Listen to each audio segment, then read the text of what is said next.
Hello, আসসালামু আলাইকুম বন্ধুরা, কেমন আছেন? আশা করি ভালো আছেন। আমিও ভালো আছি। তো আমি নাজমা। আজকে আবার একটা রেসিপি নিয়ে হাজির হলাম। তো আমরা যখন চাইনিজ রেস্টুরেন্টে খেতে যাই, সেট মেনুর সাথে একটা ফ্রাইড রাইস দেয়, সেটার সাথে চিকেন ফ্রাই, সাথে একটা চিকেন মশলা কারি খেতে দেয়, সেটা খুবই মজা। তো আমি আজকে সেটাই রান্না করেছি, সেটাই আপনাদের সাথে শেয়ার করতে আসলাম। সেজন্য আমি এখানে একটা 2 কেজি একটা ব্রয়লার মুরগি নিয়ে এনেছি। সেটা পুরাটাই কেটে ধুয়ে পরিষ্কার করে নিয়ে নিলাম। তার মধ্যে দিয়ে দিচ্ছি 2 চামচ লবণ, 4 চামচ, এটা হলো চায়ের চামচে, হ্যাঁ টেবিল চামচ না, একটা চায়ের চামচ, 3 চামচ একটা টেবিল চামচ হয়, সেটা না, আমি চায়ের চামচ দিয়ে মেপে দিচ্ছি এখানে। এখানে 4 চামচ কর্নফ্লাওয়ার, 4 চামচ ময়দা, একটা ডিম, 2 চামচ লবণ দিয়ে প্রথমে এটাকে সুন্দর করে মেখে নিব আস্তে আস্তে, যাতে মশলাগুলি সুন্দর করে লবণগুলি ভিতরে ঢুকে যায়। সুন্দর করে একটু মেখে তারপরে এটাকে রেখে দেব, রেস্টে রেখে দেবো, কমসে কম 10 মিনিট রেখে দেব। তো একটু বেশি রাখলেও কোনো সমস্যা নেই, আপনারা সারা রাত রাখলেও সমস্যা নেই, বা কমসে কম আধা ঘন্টা রাখতে হয়, 10 মিনিট আধা ঘন্টা রাখলে ভালো হয়। তো এইভাবে মেখে এটাকে আমি এখন ঢেকে রেখে দেবো। রেখে আমি বাকি যে প্রসেসিং সেটা করতে চলে যাব। তো আমি এরপর চুলায় একটা কড়াই বসিয়ে নিব। তো ওইখানে এই রান্নাটা করতে আবার শুধু কাঁচা পেঁয়াজ না দিলেই ভালো, এখানে ভাজা পেঁয়াজটাই বেশি মানে দিতে হবে, এখানে কোনো কাঁচা পেঁয়াজ ইউজ করা যাবে না। তো এর জন্য আমি একটা কড়াইতে একটা পাতিল বসিয়ে তার মধ্যে একদম 1 কাপের চেয়েও বেশি আরও একটু তেল দিয়ে দিয়েছিলাম। দিয়ে এখানে আমি 1 কাপ পেঁয়াজ এটাকে বেরেস্তা করে উঠিয়ে নেব। তো এটাকে একটু বেরেস্তা করতেছি, একটু বেশি পুড়ে যেতে না যায়, তাহলে তিতা লাগবে। এটাকে লাল লাল করে একটা বেরেস্তা করে নেব। এখানে আমার পেঁয়াজগুলি ভাজা শেষ।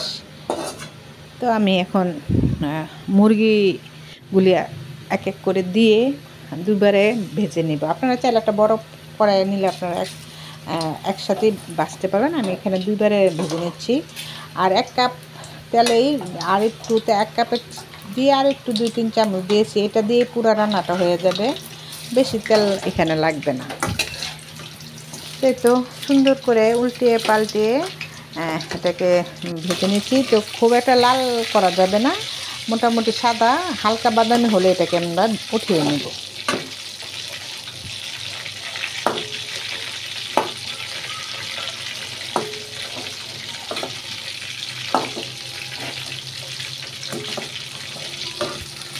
আপনারা দেখে বুঝে নেবেন ভিডিওতে কীভাবে ভেজেছি আমি, সুন্দর করে আস্তে আস্তে করেভাবে ভেজে নেবেন আপনারা।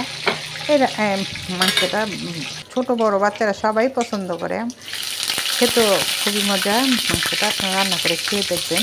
তো এখানে আমি সবগুলি মুরগি ভেজে নিয়েছি আস্তে আস্তে করে।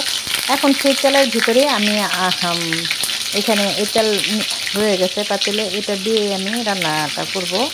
আপনারা চাইলে এখানে আর একটু তেল এড করতে পারেন।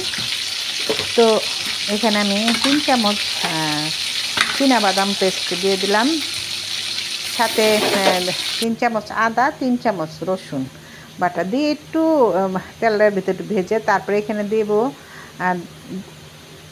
2 চামচ গুঁড়া মরিচের গুঁড়া, আর কি যেটা আমরা রেগুলার মরিচের গুঁড়া, সেটা আর 1 চামচের মতন হলুদ দিয়ে এটাকে ভালো করে কষিয়ে নেব। মশলাটাকে বেশ খানিকক্ষণ ধরে এটাকে কষাবো। তারপরে এখানে দিয়ে দিলাম 1 চামচ জিরার গুঁড়া। এখানে আর কোনো মানে ধনিয়ার গুঁড়া এগুলি দিব না, কোনো গরম মশলাও দিব না এখানে। তারপর মশলাটাকে অনেকক্ষণ কষিয়ে যখন তেল উঠে আসছে উপরে, তখন আমি এখানে মাংসগুলি সব দিয়ে দিলাম।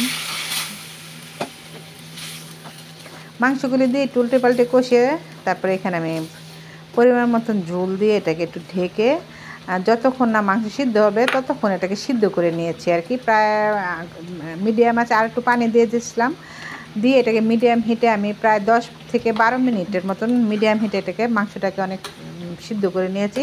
তারপরে এখানে ওই যে পেঁয়াজ ভাজা যেটা বেরেস্তা সেটা দিয়ে দিলাম।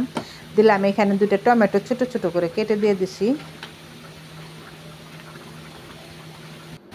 দিয়ে আবার কিছু 2 মিনিট ঢেকে রাখবো। তারপর আবার এখানে একটু লবণটা টেস্ট করে নিলাম, একটু লবণ লাগবে, একটু লবণ দিলাম। আমরা যে মুরগি ভাজাতে লবণ ইউজ করেছিলাম, কিন্তু মশলাতে লবণ দিই না। আমি একটু টেস্ট করে তারপরে পরিমাণ মতন আপনারা এখানে আমি প্রায় 1.5 চামচ লবণ দিয়ে দিছি। আর এখানে আমি চিলি সস দিয়ে দিলাম প্রায় এখানে 6-7 চামচের মতন দিলাম। তারপরে এখানে আমি দিয়ে দিলাম 4 চামচ গুঁড়া দুধ দিয়ে এটাকে ভালো করে মিশিয়ে আবার 2 মিনিট ঢেকে রাখবো। তারপরে প্রায় হয়ে আসছে। এখন আমি কিছু কাঁচামরিচ দিয়ে আবার 5 মিনিটের মতন ঢেকে দেবো। তো টোটাল রান্না করতে আমার প্রথমে প্রায় 20-25 মিনিট লেগেছে, যেহেতু মুরগিটা ভেজে নিয়েছিলাম। তো এই তো সুন্দর রান্না হয়ে গেছে। এভাবে আপনারা রান্না করে খেয়ে দেবেন, খুবই টেস্টি এবং মজাদার হয় মাংসটা। বাচ্চা ছোটো বড় সবাই পছন্দ করে। তো আজকে আমার রান্না শেষ, আপনাদের পরিবেশন করে দেখাচ্ছি কেমন হলো। তো এই তো খুবই সুন্দর হয়েছে, খুবই মজা হয়েছিল। আপনারা রান্না করে খেয়ে দেবেন। তা সবাই ভালো থাকবেন, সুস্থ থাকবেন। আজকে এই পর্যন্তই। আল্লাহ হাফেজ।